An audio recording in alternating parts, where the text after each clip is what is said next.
Good morning बच्चों, good morning बच्चों, जल्दी जल्दी लाइव आ जाइए,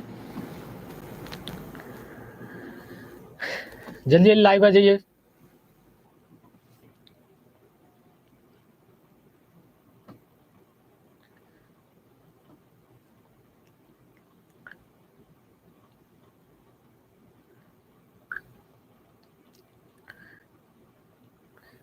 गुड मॉर्निंग बच्चों,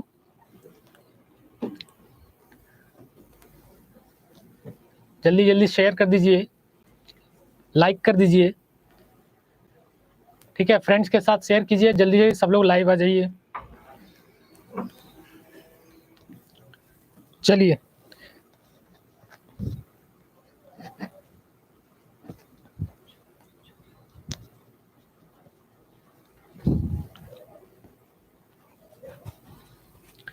आज जो है हमारा लेक्चर नंबर 4 है, लेक्चर नंबर 4, लेक्चर नंबर 4 और प्रैक्टिस सेट नंबर 3 है। लेक्चर हमारा 4 है और प्रैक्टिस सेट नंबर हमारा 3 है, ठीक है। तो रसायन विज्ञान की जो ये सीरीज चल रही थी, इस सीरीज में रसायन विज्ञान की इस सीरीज में मैंने आप लोग को कुछ इम्पोर्टेंट क्वेश्चन कराए थे और उसी सीरीज को हम आज फिर से आगे बढ़ाएंगे। और ये जो आप क्वेश्चन की सीरीज देख रहे हैं, ये नई क्वेश्चन की सीरीज है, ठीक है। ये जो आप क्वेश्चन देख रहे हैं, ये आप क्वेश्चन जो है नई क्वेश्चन की ये सीरीज है, जिसको आज ये सॉल्व कराया जाएगा, ठीक है। जल्दी जल्दी आप लोग लाइव आ जाइए, जल्दी जल्दी लाइव आ जाइए सभी लोग, सभी लोग लाइव आ जाइए, सभी लोग लाइव आ जाइए। चलिए शुरू करें।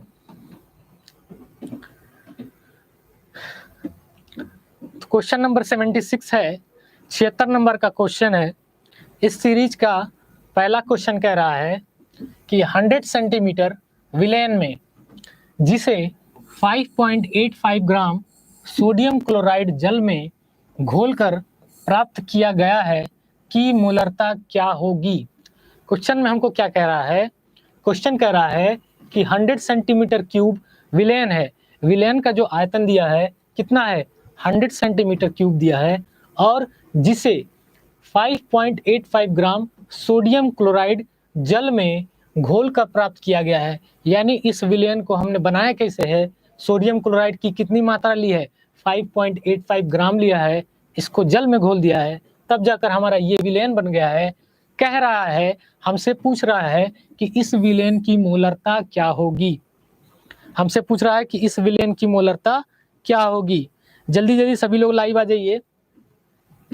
गुड मॉर्निंग बच्चों सभी को। तो इस क्वेश्चन में हमको पूछ रहा है कि इस विलेन की मोलरता क्या होगी। तो इसके पहले मैंने आपको कई सारे क्वेश्चन सॉल्व कराए थे जिसमें आपको मोलरता निकालने के लिए पूछा गया था, ठीक है। सेम उसी टाइप का ये भी क्वेश्चन है, ये कोई खास क्वेश्चन नहीं है, ठीक है। लेकिन इसका जो प्रोसेस है, जो मैंने आपको पीछे प्रैक्टिस सेट में कराया है, वही प्रोसेस इस पे भी लगेगा, ठीक है। तो इसको कैसे सॉल्व करेंगे, इस वाले क्वेश्चन में जो जो चीज़ हमको दिया है उसको पहले नोट डाउन करते हैं, जो चीज़ हमको दिया है उसको पहले नोट डाउन करते हैं, ठीक है। तो हमको क्या क्या दिया है, हमको दिया है आयतन कितना दिया है, V बराबर आयतन हमको कितना दिया है, 100 सेंटीमीटर क्यूब, आयतन कितना दिया है, 100 सेंटीमीटर क्यूब आयतन दिया है। लेकिन हम क्या करेंगे, इसको लीटर में कन्वर्ट करेंगे, ठीक है, क्योंकि मोलरता जो है हमारा, जो उसमें आयतन होता है वो लीटर में मापा जाता है। तो 100 सेंटीमीटर क्यूब को हम लिख सकते हैं 100 ml, 100 ml लिख सकते हैं, ठीक है। और 100 ml को अगर आप लीटर में कन्वर्ट करेंगे तो क्या करेंगे, 100 ml को आप क्या करेंगे, 1000 से भाग दे देंगे, 1000 से भाग दे देंगे, तो ये आपका आयतन कितना में आ जाएगा, लीटर में कन्वर्ट हो जाएगा। अब ध्यान से देखिए, एक जीरो से एक जीरो कट गया और दूसरे वाला जीरो से दूसरा वाला जीरो कट गया, तो ऊपर कितना बचा, ऊपर बचा 1 और नीचे बचा 10। ये आयतन आपका लीटर में हो गया, आयतन किस में आ गया हमारा, लीटर में आ गया, आयतन किस में आ गया हमारा, लीटर में आ गया, ठीक है, आयतन हमारा लीटर में आ गया। तो V बराबर दिया है 100 ml, 100 को आप क्या करिए मिलीलीटर में कन्वर्ट कीजिए और मिलीलीटर को आप 1000 से भाग देकर आप क्या कर लीजिए लीटर में कन्वर्ट कर लीजिए। इसके बाद क्या करना है आपको, अब जो है हमारा ये आयतन मिल गया। अब हम जानते हैं कि मोलरता का जो फार्मूला होता है, मोलरता का फार्मूला होता है W/m मल्टीप्लाइड बाय आयतन, किसमें, लीटर में। आयतन किसमें लिया जाता है, लीटर में लिया जाता है। आयतन किसमें लिया जाता है, लीटर में लिया जाता है, ठीक है। आयतन हमारा लीटर में लिया जाता है। W क्या होता है, W होता है और इसका भार और बटा अणु भार। तो हमको भार कितना दिया है, W की मात्रा कितनी दी है, W बराबर दिया है 5.85 ग्राम। W का मान कितना दिया है, 5.85 ग्राम हमको इसका मान दिया है W का, ठीक है। और हमको इसका अणु भार यानी कि M निकालना है। तो M कैसे निकालेंगे, हमारे पास जो तत्व कंपाउंड है उसका नाम है सोडियम क्लोराइड, ठीक है। तो सोडियम का जो अणु भार होता है वो कितना होता है, सोडियम का अणु भार होता है 23, ठीक है। और क्लोरीन का अणु भार होता है, क्लोरीन का अणु भार होता है 35.5। जब इसको आप ऐड करेंगे तो ये हो जाएगा टोटल 58.5 ग्राम, ठीक है। तो अब हमको यहाँ से इस वाले फार्मूला में देखिए हमको W मिल गया, ठीक, हमको M मिल गया और V आयतन हमने निकाल चुका है। अब क्या करेंगे, इस वाले वैल्यू को सीधा इस फार्मूला में पुट करेंगे और आंसर निकाल लेंगे, ठीक है। W कितना दिया है हमारे पास, W दिया है 5.85 ग्राम, ठीक, अपॉन M का मान कितना दिया है, M की वैल्यू कितनी दी है 58.5 ग्राम और मल्टीप्लाइड बाय आयतन, लीटर में कितना निकाले हैं 1/10 लीटर, ठीक है। इसके बाद क्या करेंगे हम, ये देखिए 5.85 को ऐसे ही रहने दीजिए, नीचे देखिए 58.5 दिया हुआ है, ठीक, और यहाँ पर दिया है 1/10। तो गणित का रूल ये करता है कि जब हर में आपका 1/10 आ जाए तो ये जो 10 की वैल्यू है ये ऊपर उठकर अंश में चली जाती है। तो ये जो 10 है आपका अंश में इसका 10 से गुणा हो जाएगा, ठीक। अब क्या करेंगे, जब 10 का 5.85 में गुणा करेंगे तो ये हो जाएगा आपका 58.5 और हर में आपका कितना बचा हुआ है 58.5, हर में आपका पहले से है, ठीक। तो 58.5 और 58.5 का भाग देंगे तो इसकी वैल्यू हो जाएगी 1। लेकिन हम क्या निकाल रहे हैं, मोलरता। तो मोलरता को किससे डिनोट करते हैं, कैपिटल M से। अतः हम यह कह सकते हैं कि इस वाले विलयन की मोलरता कितनी होगी, 1 मोलर, 1 मोलर होगा। इस वाले विलयन की मोलरता कितनी होगी, 1 मोलर। बात समझ में आ रही है आप लोगों को, बात समझ में आ रही है, चलिए बात समझ में आ रही है आप लोगों को।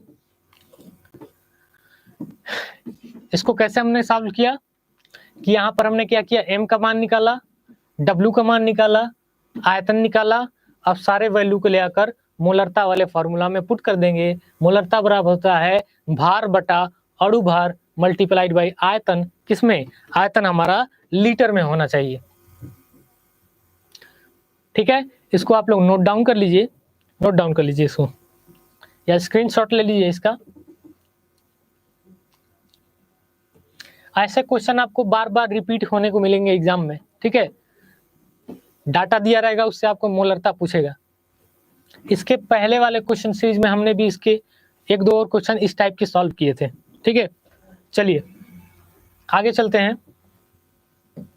अगला क्वेश्चन, क्वेश्चन नंबर 77 क्वेश्चन कह रहा है सल्फ्यूरिक अम्ल जिसका फार्मूला होता है H2SO4।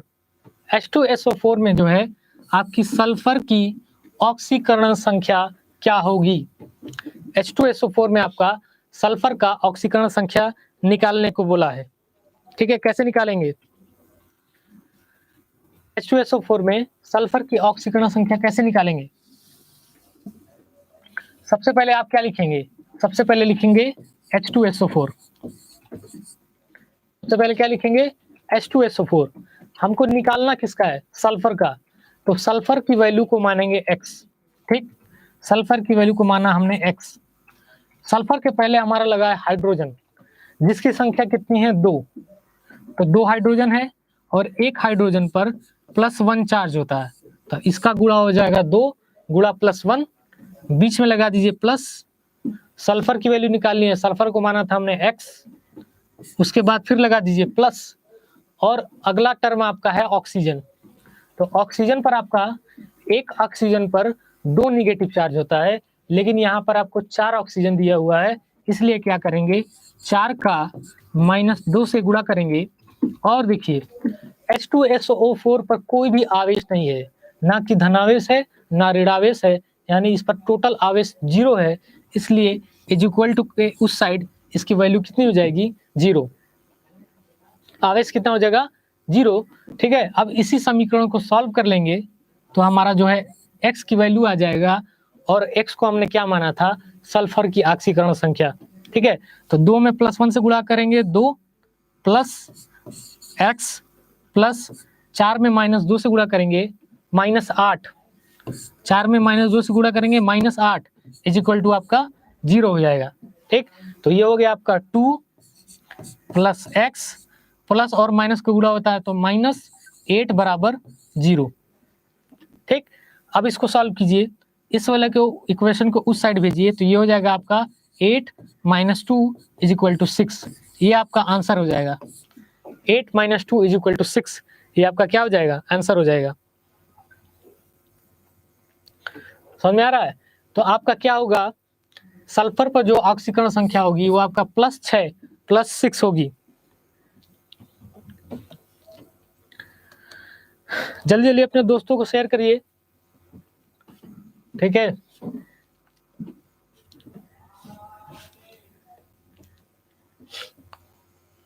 तो सल्फर की ऑक्सीकरण संख्या कितनी आई, +6। कैसे निकाला हमने, यहाँ पर 2 हाइड्रोजन है, 2 से, और एक हाइड्रोजन पर +1 चार्ज होता है, तो +1 का मल्टीप्लाई, बीच में प्लस लगाया, सल्फर की वैल्यू हमको निकालना है तो इसको माना x, फिर बीच में प्लस लगाया, और एक ऑक्सीजन पर होता है -2 चार्ज, लेकिन यहाँ पर संख्या में 4 ऑक्सीजन है, तो 4 का -2 से गुणा करेंगे, फिर बराबर का निशान लगाएंगे, और इस पर चेक करेंगे कि कहीं कोई चार्ज तो नहीं है, और इस पर चार्ज नहीं है तो इसकी वैल्यू होगी 0। अब इसी समीकरण को सॉल्व कर लेंगे, जो वैल्यू आएगी वो इसकी क्या होगी, ऑक्सीकरण संख्या होगी। चलिए आगे चलते हैं। अगला क्वेश्चन कह रहा है, question number 78। Question number 78, question number 78 कह रहा है, निम्नलिखित में से कौन सा समीकरण संतुलित है। निम्नलिखित में से आपका कौन सा समीकरण संतुलित है। अब इसके लिए हमको एक एक ऑप्शन चेक करना पड़ेगा, और लेफ्ट हैंड साइड को चेक करना पड़ेगा, राइट हैंड साइड से तुलना करना पड़ेगा, और जब वैल्यू बराबर हो जाएगी तो समझ जाइए हमारा समीकरण जो है बैलेंस समीकरण है, बैलेंस इक्वेशन है। ठीक है, तो सबसे पहले हम ऑप्शन नंबर 1 चेक करते हैं कि ये हमारा बैलेंस है कि नहीं। यहाँ पर है आपका Bi। Bi का मतलब होता है बिस्मथ, Bi का मतलब होता है बिस्मथ। तो यहाँ बिस्मथ की जो संख्या है वो कितनी है, बिस्मथ की संख्या कितनी है, 5। यहाँ देखिए 5Bi। अब चलिए समीकरण के उस साइड, वहाँ आप चेक कीजिए कि वहाँ जो बिस्मथ लगा हुआ है वो कितना है। यहाँ देखिए, यहाँ भी आपको 5 बिस्मथ ही देखने को मिलेगा, तो बिस्मथ जो है आपका बैलेंस हो गया। ठीक, अब चलिए यहाँ देखिए ऑक्सीजन, ऑक्सीजन की संख्या है 3, लेकिन इसके पहले लगा हुआ है 5, तो 5 का 3 से मल्टीप्लाई करेंगे, 5 × 3 इज इक्वल टू 15 ऑक्सीजन हो गया। तो लेफ्ट हैंड साइड आपका ऑक्सीजन की संख्या कितनी हो गई, 15। तो राइट हैंड साइड भी चेक कीजिए, यहाँ भी 15 होना चाहिए। यहाँ देखिए, यहाँ पर आपका कितना ऑक्सीजन है, 7, और यहाँ देखिए 4 दूना के 8, तो 7 और 8 को ऐड करेंगे तो इधर हो जाएगा आपका 15 ऑक्सीजन। 7 और 8 को ऐड करेंगे तो यहाँ हो जाएगा आपका 15 ऑक्सीजन, और 5 से 15 यहाँ पहले दिया हुआ है। ठीक है, तो यहाँ पर ऑक्सीजन की संख्या भी आपका बैलेंस हो गई, ऑक्सीजन भी आपका बैलेंस हो गया। तो हमारा क्या बैलेंस किया हमने, बिस्मथ और ऑक्सीजन, बिस्मथ और ऑक्सीजन। अब देखिए हमारे पास बचा हाइड्रोजन। हाइड्रोजन की संख्या कितनी है, 14। हाइड्रोजन की संख्या यहाँ इस वाले समीकरण में लेफ्ट हैंड साइड में कितनी है, 14 है। तो हमको राइट हैंड साइड में भी 14 ऑक्सीजन चाहिए। ठीक, यहाँ चेक कीजिए हाइड्रोजन, तो यहाँ 14 हाइड्रोजन, और यहाँ देखिए आप 7 मल्टीप्लाइड बाई 2 बराबर, यहाँ भी आपका हाइड्रोजन की संख्या कितनी है, 14 हाइड्रोजन। 7 मल्टीप्लाइड बाई 2 बराबर 14 हाइड्रोजन। ठीक, तो हाइड्रोजन भी बैलेंस हो गया। अब बचा हमारे पास मैग्नीज। क्या बचा हमारे पास, मैग्नीज, Mn। Mn की संख्या कितनी है, 2। मैग्नीज की संख्या कितनी है, 2। इस साइड देखिए आप, यहाँ भी आपको 2 मैग्नीज ही दिख रहा होगा। ठीक है, तो इस प्रकार हम ये कह सकते हैं कि इक्वेशन नंबर ए जो है, ऑप्शन नंबर ए जो है, ये हमारा बैलेंस इक्वेशन है, ये संतुलित समीकरण है। ये रसायन विज्ञान में आपका संतुलित समीकरण है। ठीक है, तो ऑप्शन नंबर ए राइट हो जाएगा। उसी तरीके से आप दूसरा वाला भी चेक करेंगे, कहीं कहीं मिसमैच करेगा, तीसरा वाला भी मिसमैच करेगा, चौथा वाला भी मिसमैच करेगा। ठीक है, तो जो आपका मैच कर रहा है वो है आपका ऑप्शन नंबर 78। Option number 78। बात समझ में आ रही है आप लोगों को? बात समझ में आ रही है? चलिए अगले क्वेश्चन की तरफ बढ़ते हैं। अगला क्वेश्चन है क्वेश्चन नंबर 79। अगला क्वेश्चन है क्वेश्चन नंबर 79।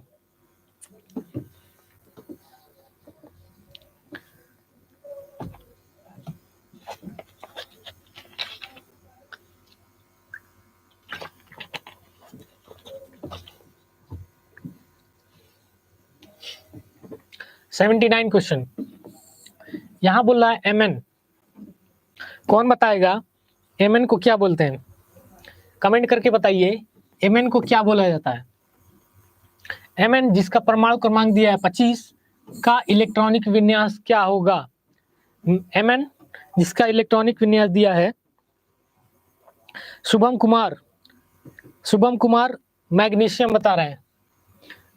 मैग्नीशियम नहीं होगा,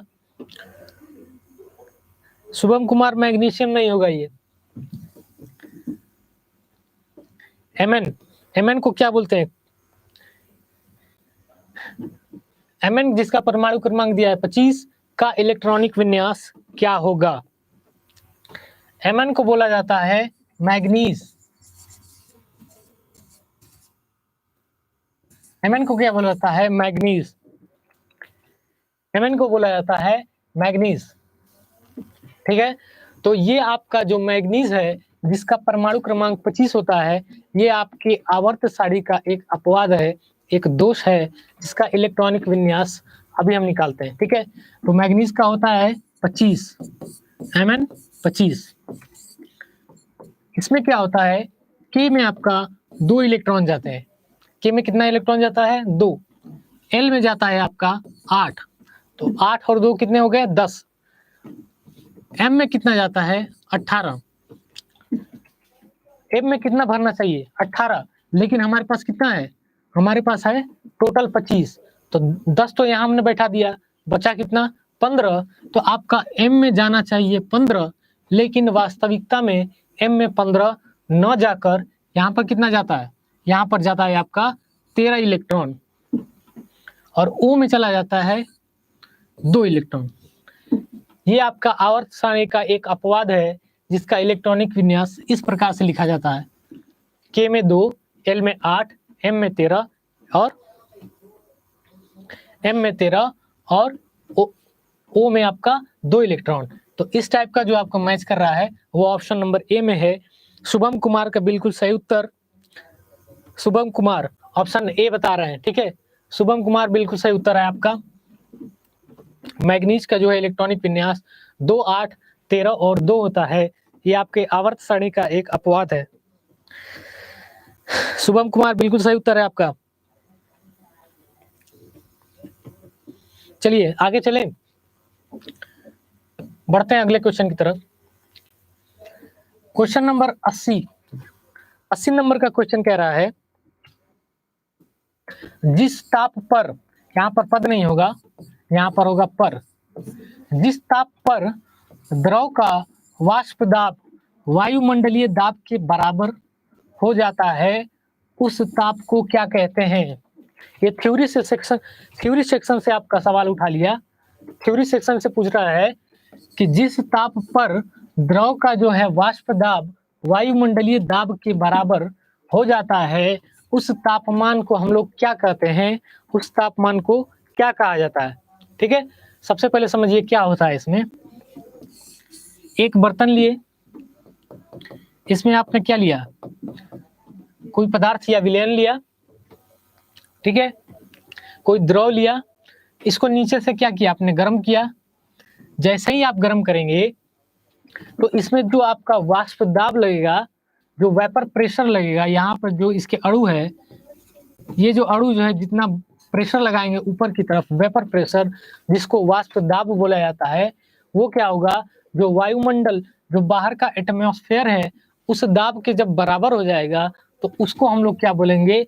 उस टाइम जब क्या होगा, ये जो आपका लिक्विड है, ये जो आपका द्रव भरा हुआ है, ये क्या होगा? आपका उबलना शुरू हो जाएगा, और उबलने को हिंदी में बोला जाता है क्वथनांक। क्या बोला जाता है? क्वथनांक। तो इस तापमान को हम लोग क्या बोलेंगे? क्वथनांक बोलेंगे। शुभम कुमार, समझ में आ रहा है आप लोग को? तो जिस तापमान पर द्रव का वाष्प दाब वायुमंडलीय दाब के बराबर हो जाता है, उस ताप को हम लोग क्या बोलते हैं? क्वथनांक बोलते हैं। समझ में आ रहा है शुभम कुमार?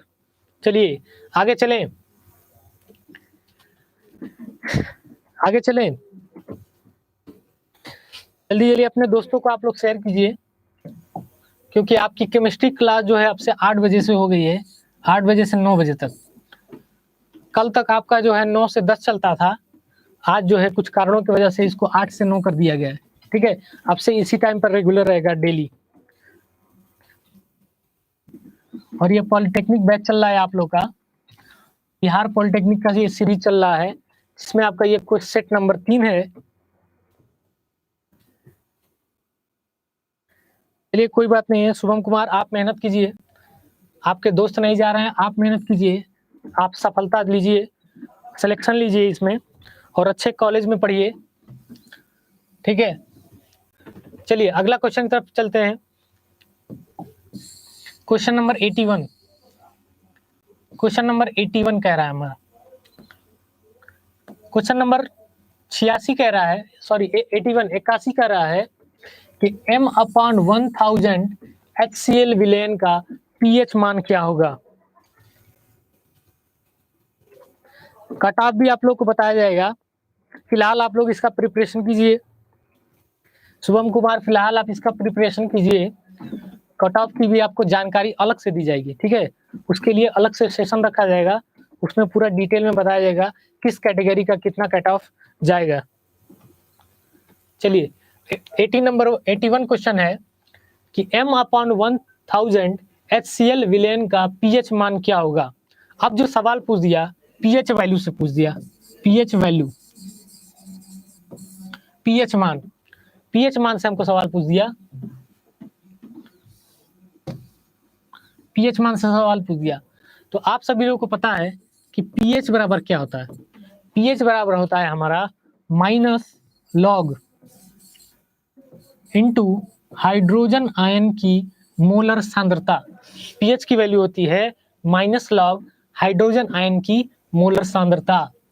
ठीक है, तो यहाँ आपको दिया है m/1000 मोलर में दिया है, और वैल्यू किसका है? HCl का है, हाइड्रोक्लोरिक अम्ल का है। तो HCl को जो आप इसके विलयन में घोलेंगे तो ये क्या होगा? H+ और क्लोरीन माइनस में टूटेगा, क्लोरीन माइनस में टूटेगा, और इसकी आपकी मोलरता कितनी दी है? 1/1000 मोलर। इसको हम लोग क्या लिख सकते हैं? इसको जब आप ऊपर लेके जाएंगे तो ये हो गया आपका 1000 के पावर -1, या इसको हम इस तरह लिख सकते हैं 10 के पावर -3, 10 के पावर -3 इसको हम लिख सकते हैं। ठीक है, इसी में क्या कीजिए आप लोग, pH में इसकी वैल्यू लेकर पुट कर दीजिए, तो pH कितना हो जाएगा? pH बराबर -log और हाइड्रोजन आयन की सांद्रता कितनी निकाली हमने, 10 के पावर -3, 10 के पावर -3 हमने सांद्रता निकाली है। और लॉग का रूल करता है कि जो पावर में है आपका -3 वो लॉग के पहले आ जाएगा। तो यहाँ पर आपका माइनस पहले से है, यहाँ पर आपका माइनस पहले से है और -3 और आ जाएगा और यहाँ हो जाएगा आपका log 10। अब log 10 की वैल्यू बताइए शुभम कुमार, log 10 की वैल्यू बताइए कितनी होती है, log 10 की वैल्यू कितनी होती है शुभम कुमार, log 10 की वैल्यू बताइए। यहाँ देखिए माइनस का माइनस से गुणा होगा तो ये हो जाएगा आपका प्लस, ठीक, और वैल्यू है 3, तो +3 में, और ये आपका log 10 का वैल्यू कितना होता है 1। शुभम कुमार बिल्कुल सही, log 3 की वैल्यू कितनी होती है, log 10 की वैल्यू होती है 1 और +3 का अगर 1 से गुणा करेंगे तो इसका राइट आंसर हो जाएगा +3। ऑप्शन नंबर डी आपका बिल्कुल सही है शुभम कुमार। खुशबू राव +3 बिल्कुल सही उत्तर है आपका। समझ में आ रहा है आप लोगों को? खुशबू राव +3 सही उत्तर है। क्या किया हमने, जो इसके मोलरता दी हुई है HCl की, इसको हमने 10⁻³ में कन्वर्ट किया, इसको हमने सॉल्व किया, फाइनल लाया 10⁻³ मोलर। और आप सभी लोगों को पता है कि pH वैल्यू क्या होता है, राहुल गुरु, ठीक है, आप +3 सही उत्तर है आपका। pH बराबर -log हाइड्रोजन आयन की सांद्रता और pH की वैल्यू होती है, यहाँ पर ले आकर रख देंगे 10⁻³ और इसको आपको पहले ला देंगे और log दिस की वैल्यू होती है 1। खुशबू, चलिए एक बार फिर से बताते हैं। क्वेश्चन कह रहा है, क्वेश्चन देखिए, क्वेश्चन कह रहा है m/1000 HCl विलयन का pH मान क्या होगा। तो pH मान के लिए ये फार्मूला आप सभी लोग को पता है, pH मान के लिए आपका ये फार्मूला आप सभी लोग को पता है, ये फार्मूला आप सब लोग जानते हैं। pH बराबर होता है -log हाइड्रोजन आयन की मोलर सांद्रता, ठीक है, ये वाला फार्मूला आप लोग जानते हैं, pH बराबर -log हाइड्रोजन आयन की मोलर सांद्रता। अब हमको ये निकालना है, ठीक, हाइड्रोजन आयन की मोलर सांद्रता कैसे निकालेंगे, यहाँ हमको पहले से दिया हुआ है, निकालना नहीं है, ठीक है। कितना दिया हुआ है, m/1000 पहले से दिया हुआ है। इसको क्या करेंगे, ऊपर लेके चले जाएंगे, अंश में लेके चले जाएंगे, तो 1000 को हम लोग लिख सकते हैं 10 के पावर 3, लेकिन ये जब ऊपर जाएगा तो ये हो जाएगा 10 के पावर -3 मोलर, 10 के पावर -3 मोलर। m का मतलब होता है मोलर, इसी वैल्यू को यहाँ ले आकर रख दिए। अब लॉग का रूल कहता है कि अगर पावर में कुछ भी है तो आपका लॉग के पहले आ जाएगा, तो लॉग में आपका माइनस पहले से है और पावर में -3 है, ये आकर इसका गुणा हो जाएगा, ठीक। तो ये हो जाएगा आपका -3 इंटू माइनस और इंटू log 10, और log 10 की वैल्यू सबको पता है, शुभम कुमार, खुशबू, log 10 की वैल्यू सबको पता है 1 होती है, तो ये हो जाएगा -3 और माइनस का गुणा करेंगे +3 और इसका गुणा हो जाएगा 1 से, तो टोटल हो जाएगा आपका +3, ठीक है। अब समझ में आ रहा है आप लोग को? खुशबू राव सही है आपका, समझ में आ रहा है कैसे आया ये pH वैल्यू। आगे चलें, कमेंट करके बताइए आप लोग, समझ में आ गया? चलिए आगे चलते हैं अगला क्वेश्चन की तरफ।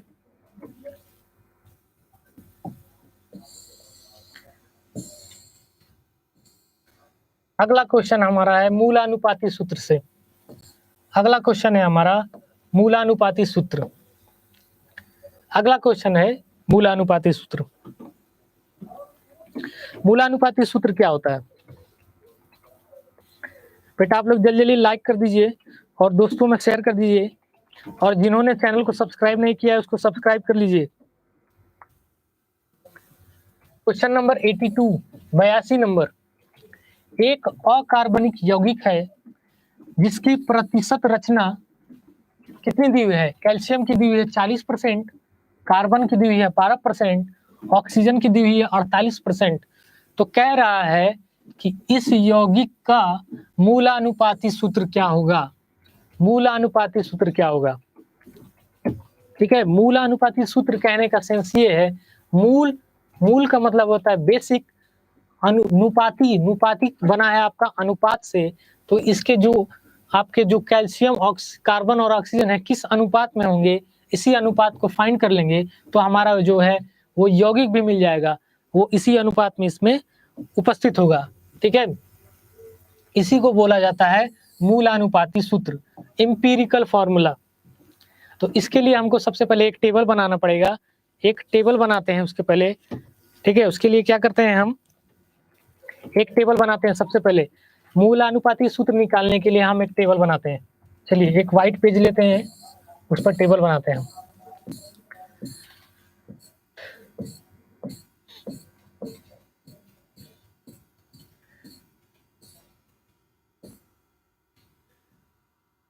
मूलानुपाती सूत्र निकालते हैं हम। चलिए इसके लिए हम सबसे पहले एक टेबल बनाएंगे। यहाँ लिखेंगे सबसे पहले तत्व, जो हमारा तत्व है यहाँ लिखेंगे। ठीक, तत्व लिखेंगे। उसके बाद क्या लिखेंगे, प्रतिशत भार। प्रतिशत भार, मूलानुपाती सूत्र निकालने के लिए सबसे पहले हमको टेबल बनाना पड़ेगा। तो एक साइड मैंने लिखा तत्व, दूसरे साइड लिखा प्रतिशत भार। प्रतिशत भार, ठीक। तो तत्व में आपका क्या क्या दिया था, तत्व में आपका क्या दिया था, कैल्शियम, कैल्शियम था। उसके बाद था आपका ऑक्सीजन, कैल्शियम, ऑक्सीजन, कैल्शियम। उसके बाद दूसरा नंबर पे था कार्बन और तीसरा नंबर पे था आपका ऑक्सीजन। ठीक है,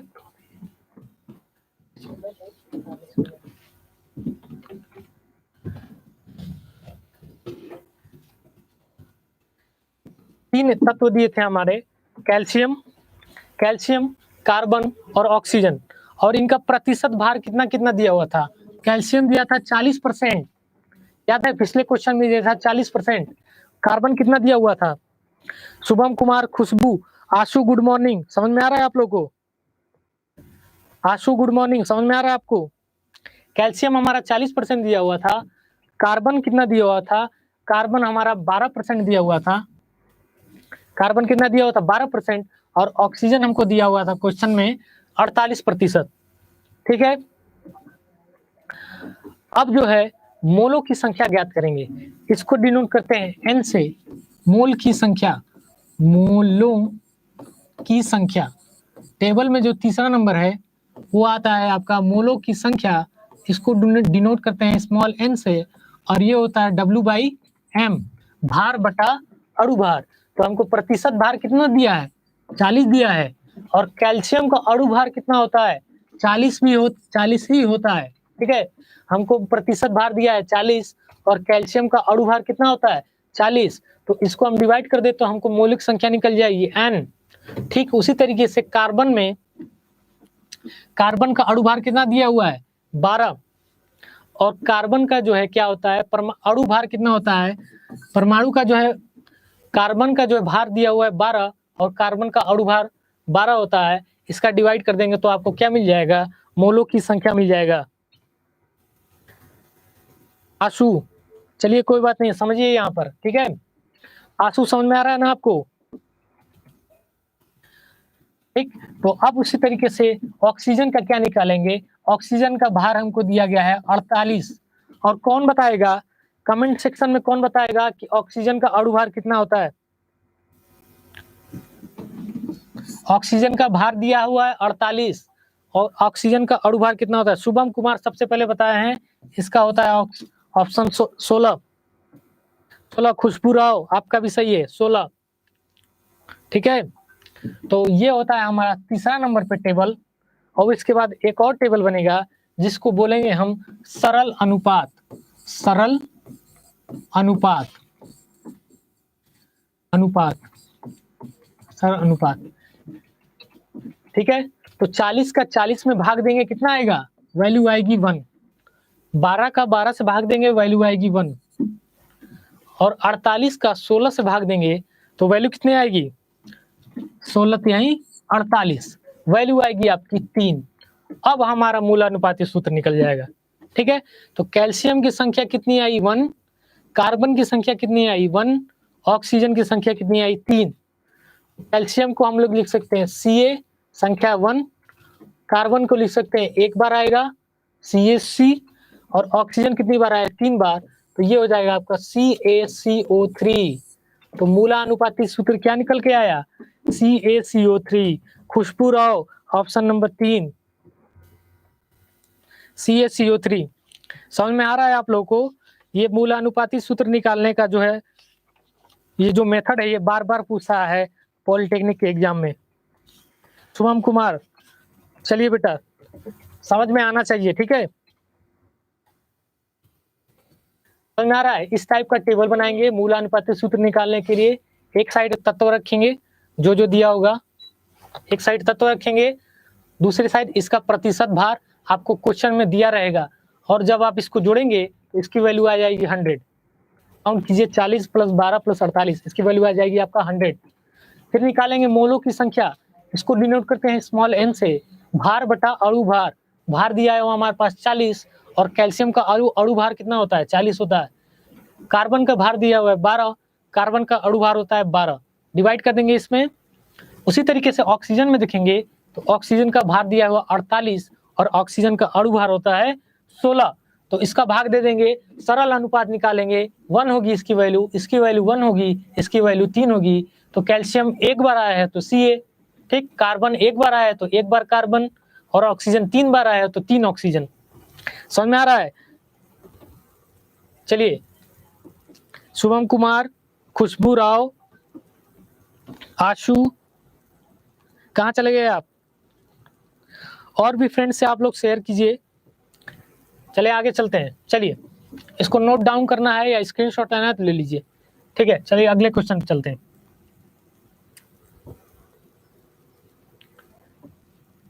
चलिए अगले क्वेश्चन पे चलते हैं।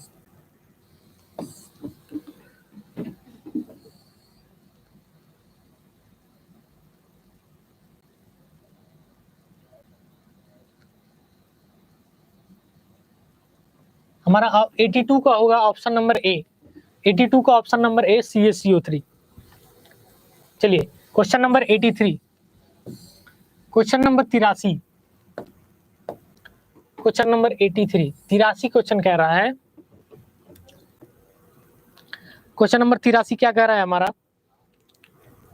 शुभम कुमार, खुशबू राव, चलिए बताइए कौन बताएगा इसको? सबसे पहले कौन बताएगा? जो सबसे पहले बताएगा उसका नाम मैं लूंगा, ठीक है? किसी गैस के विसरण की दर किस पर निर्भर करती है? इस वाले क्वेश्चन को हम लोग पीछे भी सॉल्व कर चुके हैं। आप देखिए, आप क्वेश्चन बार बार रिपीट होते हुए मिलेंगे आपको, थोड़ा सा उनका स्वरूप बदला है, बाकी मेथड वही है। किसी गैस के विसरण की दर किस बात पर निर्भर करती है? किसी गैस के विसरण की दर किस बात पर निर्भर करती है? ऑप्शन नंबर ए दिया है अणु भार, ऑप्शन नंबर बी दिया है परमाणुकता, ऑप्शन नंबर सी विशिष्ट ऊष्मा, ऑप्शन नंबर डी संयोजकता। कौन सा उत्तर सही होगा? Question number 83, option number C विशिष्ट ऊष्मा पर। शुभम कुमार बोल रहे हैं विशिष्ट ऊष्मा पर, नहीं ये सही नहीं है। फिर से सोचिए शुभम कुमार, शुभम कुमार फिर से इसका उत्तर बताइए, कौन सा ऑप्शन सही होगा? देख लीजिए आप लोग ऑप्शन, कौन सा इसका ऑप्शन सही होगा? फिर से बताइए, एक बार और सोचिए। विसरण की दर का फार्मूला क्या होता है? विसरण की दर, विसरण की दर, विसरण की दर का जो फार्मूला होता है किसके अनुपाती होता है, किसके समानुपाती होता है? अभी बता रहे हैं शुभम कुमार। देखिए, विसरण की दर जो है वो आपका 1/करणी में मोलर द्रव्यमान, मोलर द्रव्यमान अर्थात आप इसको अणु भार भी कह सकते हैं। मोलर द्रव्यमान को आप क्या बोल सकते हैं? अणु भार, अणु भार। ये देखिए, विसरण की दर किसके व्युत्क्रमानुपाती होता है? अणु भार के √, के। तो इसलिए हम कह सकते हैं, इसलिए हम कह सकते हैं कि जो विसरण की दर है, यहाँ देखिए विसरण की दर किस पर डिपेंड कर रहा है? अणु भार पर। इसलिए हमारा ऑप्शन नंबर ए राइट हो जाएगा। समझ में आ रहा है शुभम कुमार, खुशबू राव? शुभम कुमार समझ में आ रहा है? तो किसी गैस की विसरण की दर किस बात पर निर्भर करती है कि उसकी अणु भार कितना है, ये इस बात पर निर्भर करता है। ठीक है, विसरण की दर का फार्मूला होता है, ये व्युत्क्रमानुपाती होता है 1/, अणु भार के। चले आगे चले, चलिए अगले क्वेश्चन की तरफ बढ़ते हैं। क्वेश्चन नंबर 84, 84 नंबर का क्वेश्चन कह रहा है, यदि किसी तत्व X का इलेक्ट्रॉनिक विन्यास 2, 8 और 3 है तथा Y का इलेक्ट्रॉनिक विन्यास 2 और 6 है, तो इन तत्वों के संयोग से बने यौगिक का सूत्र क्या होगा?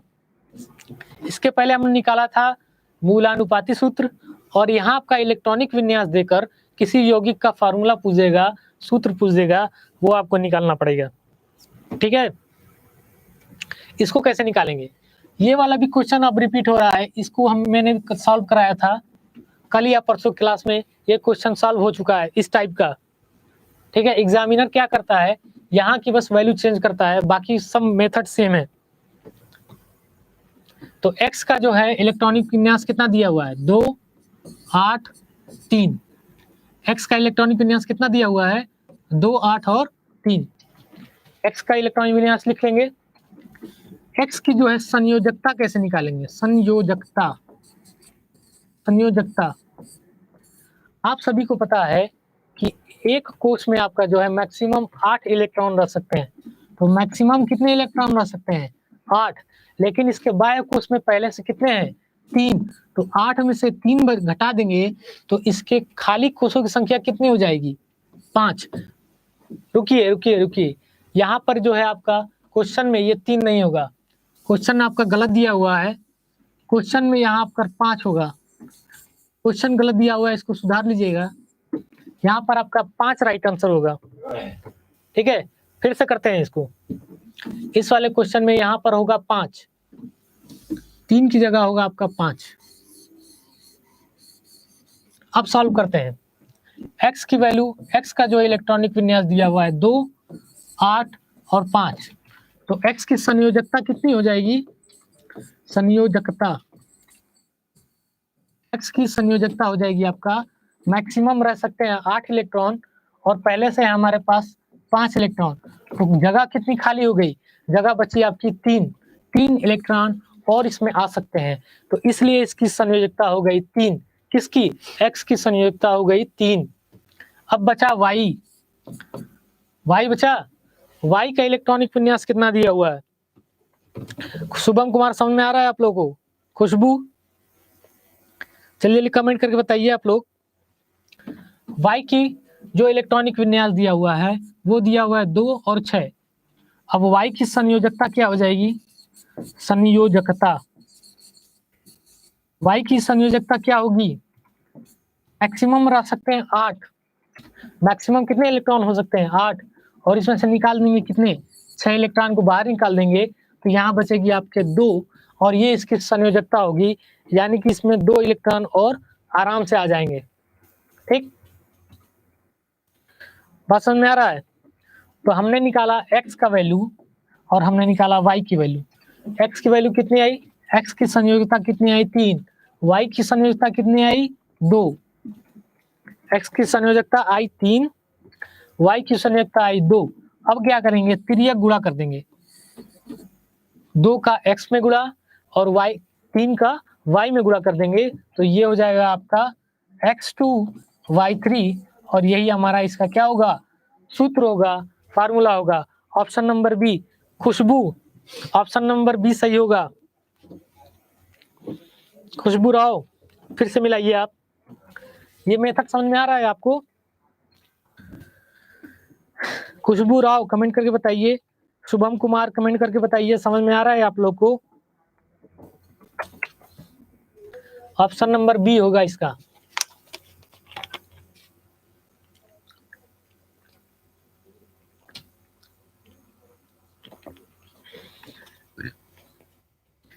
चलिए,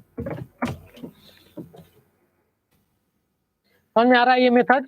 पहले क्या करेंगे? संयोजकता निकालेंगे, X की संयोजकता अलग से निकालेंगे, Y की संयोजकता अलग से निकालेंगे, और यहाँ रखेंगे X संयोजकता नीचे लिखेंगे 3, y रखेंगे, इसकी संयोजकता रखेंगे 2, फिर ये गुणा करेंगे, वही इसका फॉर्मूला बन जाएगा। आगे चलते हैं अगले क्वेश्चन की तरफ। अब इसका उत्तर आप लोग बताएंगे। 85 नंबर क्वेश्चन है। 85 नंबर का क्वेश्चन कह रहा है निम्नलिखित में से किस यौगिक में सहसंयोजक बंध उपस्थित है। 85 नंबर का क्वेश्चन कह रहा है निम्नलिखित में से किस यौगिक में सहसंयोजक बॉन्ड उपस्थित है। सहसंयोजक बंध उपस्थित है। ऑप्शन नंबर ए में दिया हुआ है आपका मैग्नीशियम क्लोराइड MgCl2।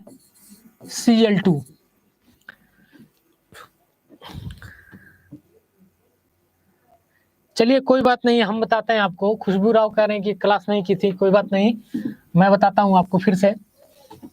इसमें क्या करते हैं, इसमें एक एक ऑप्शन को चेक कीजिए, ठीक। मैग्नीशियम जो है +2 चार्ज बनाता है और क्लोरीन जो है -1 चार्ज बनाता है, ठीक। यहाँ देखिए 2 है तो 2 कम में 2 -2, ठीक। तो यहाँ पर देखिए आप आयन्स देखने को मिल रहा है, इसके चार्ज में क्या है, आयन है, यानी कि प्लस और माइनस। तो ये बनाएगा आपका आयनिक बॉन्ड। ये क्या बनाएगा आपका, ठीक है, तो ये बनाएगा आपका आयनिक बंध।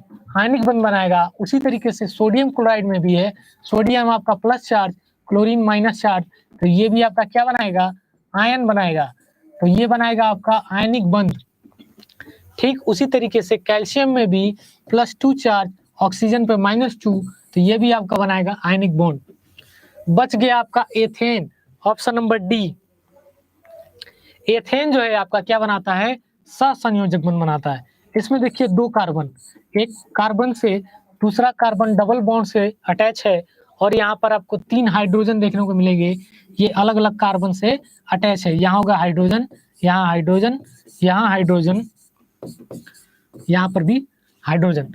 तो ये जो आपका एलिमेंट निकल के आएगा, ये जो तत्व आएगा, ये आपका क्या है, सहसंयोजक बंध है, कोवैलेंट बॉन्ड बनाता है। ये जो आपका सहसंयोजक बंध, एथेन जो है आपका सहसंयोजक बंध कोवैलेंट बनाता है। आशु, डी सही होगा इसका उत्तर, बिल्कुल सही उत्तर है आपका, डी सही उत्तर होगा। शुभम कुमार, कोई बात नहीं, आप नया स्टूडेंट हैं, यहाँ पर जो आपका ये प्रैक्टिस बैच है, ये जब खत्म हो जाता है तो फिर से नया शुरू होता है। कहीं से पढ़िए, कोई दिक्कत नहीं है, समझ में आएगा आपको। तो समझ में आ रहा है इसका, किस यौगिक में सहसंयोजक बॉन्ड उपस्थित होता है। आपका ऑप्शन नंबर डी में सभी को चेक करेंगे, इसमें भी आयनिक निकला, इसमें भी आयनिक आया, इस वाले में भी आपका आयनिक आया, लेकिन इसमें आपका सहसंयोजक बंध आया। और सहसंयोजक बंध क्या होता है, सहसंयोजक बंध कौन बताएगा कमेंट में। खुशबू राव, शुभम कुमार, आशु, कमेंट में आप लोग बताइए कि सहसंयोजक बंध किस टाइप से बनता है। ऑप्शन हम दे रहे हैं आप लोग को, इलेक्ट्रॉन के साझेदारी से, इलेक्ट्रॉन के त्यागने से, या धन आयन के बनने से, या इनमें से कोई नहीं। कौन बताएगा कमेंट में।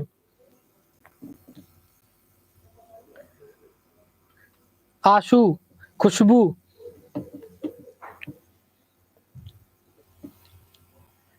ऑप्शन नंबर ए, सहसंयोजक बंध जो है आपका इलेक्ट्रॉनों की साझेदारी से बनता है।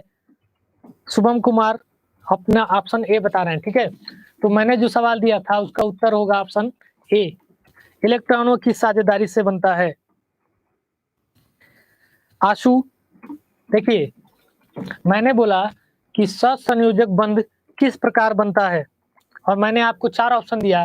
पहला दिया इलेक्ट्रॉनों की साझेदारी से, दूसरा ऑप्शन मैंने दिया आयंस के बनने से, तीसरा ऑप्शन दिया मैंने इलेक्ट्रॉन त्यागने से, और चौथा ऑप्शन दिया इनमें से कोई नहीं। आशु बताइए आप। साझेदारी से, शुभम कुमार बिल्कुल सही उत्तर है आपका, ठीक है, तो ये हो गया आपका 85 नंबर क्वेश्चन कंप्लीट होता है। और हमारे पास वक्त की थोड़ी शॉर्टेज है, वक्त तो हो चला है। बाकी क्वेश्चन को आपको कल सॉल्व कराया जाएगा 86 से। फिलहाल के लिए आप लोग बार बार रिवाइज कीजिए, जो पहले पढ़ा दिया गया उसको रिवाइज कीजिए और एग्जाम को ध्यान में रखते हुए तैयारी कीजिए। ठीक है, बाकी आप लोग का एग्जाम इसी महीने होगा पॉलिटेक्निक का। शुभम कुमार, बाकी क्वेश्चन अब कल किया जाएगा। ठीक है, वक्त नहीं, अब दूसरी क्लास चलेगी, आपका फिजिक्स की क्लास चलेगी। शुभम कुमार, अब फिजिक्स की क्लास चलेगी, बाकी कल पूछ लीजिएगा। ठीक है, 8 से 9 केमिस्ट्री चलेगा। 8 से 9 सुबह सुबह आप लोग जल्दी जल्दी लाइव आ जाइएगा। ठीक है, बाकी आज की क्लास यहीं पर रोकते हैं। बाकी और कोई भी क्वेश्चन होगा आप लोग कमेंट सेक्शन में बताइए। अभी फिजिक्स की क्लास चलेगी जस्ट इसी के बाद। ठीक है, आज के लिए बस इतना ही, बाकी कल।